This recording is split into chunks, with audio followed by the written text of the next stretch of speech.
કે નવરાત્રીની અંદર જે આપણી બહેનો દીકરીઓ ગરબાની અંદર રાસ અને દાંડિયા રાસની અંદર જ્યારે જાય છે ત્યારે ઘણા એવા વિધર્મીઓ જે ચાંદલા કરે, ટેટુ કરે, ડુપ્લિકેટ આધાર કાર્ડ બનાવે અને આપણી બહેનો દીકરીઓને જે ટાર્ગેટ કરે છે, તો આજે યુવાધન પાસે એક સાધુ તરીકે હું પ્રાર્થના કરું, પ્રભુ પહેલા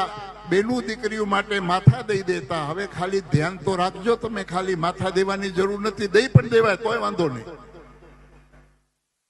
દીકરીની રક્ષા માટે માથું પણ દઈ દેવાય તોય વાંધો નહીં. પણ નવરાત્રીની અંદર ખાસ પ્રભુ જ્યાં જ્યાં પંડાલો હોય ત્યાં અહીંયા જ્યાં તમે મારો અવાજ સાંભળો છો,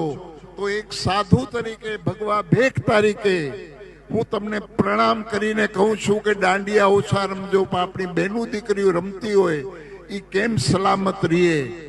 એવું ધ્યાન રાખજો. કેમ કે વિધર્મીઓ આપણી બહેનો દીકરીઓને ટાર્ગેટ બનાવે છે